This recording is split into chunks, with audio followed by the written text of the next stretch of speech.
La grève des joueurs est proche. Rodri, en conférence de presse avant le match face à l'Inter, a pointé du doigt encore ces calendriers qui sont inhumains, les gars. Il l'a précisé que pour lui, un joueur ne peut pas jouer entre 60, 70, 80 matchs par saison et il a évoqué la possibilité pour les joueurs de rentrer en grève. Et pour lui, la grève est proche, très clairement, et que aujourd'hui les joueurs vont être dans l'obligation de passer à l'action quelque part, et c'est normal. On est en train de crever nos joueurs, de crever notre football, parce que physiquement, encore une fois, tu peux pas tenir un calendrier avec des matchs tous les 3 jours, c'est pas possible. Et les seules réponses, c'est des compétitions toujours plus grandes, avec toujours plus de matchs. Et aujourd'hui, les amis, on est à un tournant de notre football, de notre cher et tendre football, bien aimé.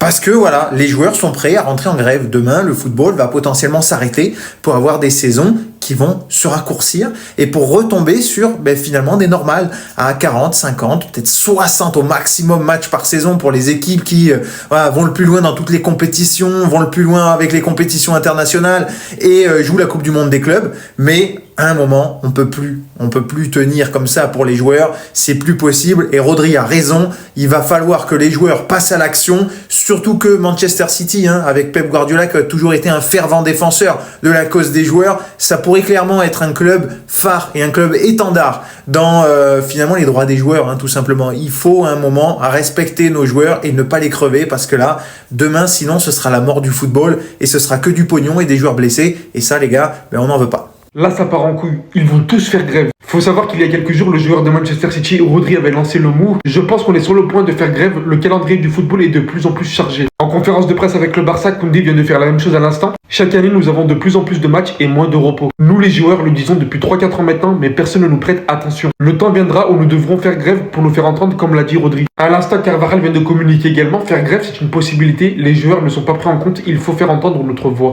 Il y a d'autres joueurs qui le disent depuis déjà un moment à la moindre occasion, comme par exemple Kevin De Bruyne et j'en passe. Un grand merci à tous ces footballeurs qui osent parler, qui osent prendre la parole et surtout commencer à menacer la FIFA et l'UEFA d'une éventuelle grève. Faut savoir une chose, c'est que nous, les supporters de clubs, on n'en peut absolument plus. Juste pour vous faire le topo, sur ces dernières années, ils ont ajouté la Ligue des Nations. Ils ont changé la Ligue des Champions, ils y ont ajouté plus de matchs pour faire concurrence à la Super League. Comme si c'était pas assez, ils viennent de réformer la Coupe du Monde des clubs avec le nouveau format qui sera lancé cette saison. Ou alors que les joueurs se disent qu'ils auront potentiellement un peu de vacances. Arrivé juillet, le format commence. Et comme le dit si bien Koundé, ça ne cesse de s'arrêter. De saison en saison, il y a de plus en plus de matchs, de plus en plus de nouvelles compétitions. L'argent a littéralement pris le dessus sur le marché. On ne fait plus attention à la condition physique, à la santé des joueurs, qui réduit considérablement, qu'on se le dise, le vrai spectacle que peuvent nous proposer les joueurs. Puisque forcément, au bout d'un moment, ils sont littéralement épuisés. Je parle même pas des blessures qui nous empêchent d'avoir nos équipes à leur plein potentiel durant toute la saison. Et croyez-moi, qui aurait rendu beaucoup de scénarios dans l'histoire du football bien différents. Vous pouvez dire qu'ils sont payés des millions, qu'ils se plaignent, etc. Non. Sur ce coup-là, ils ont raison.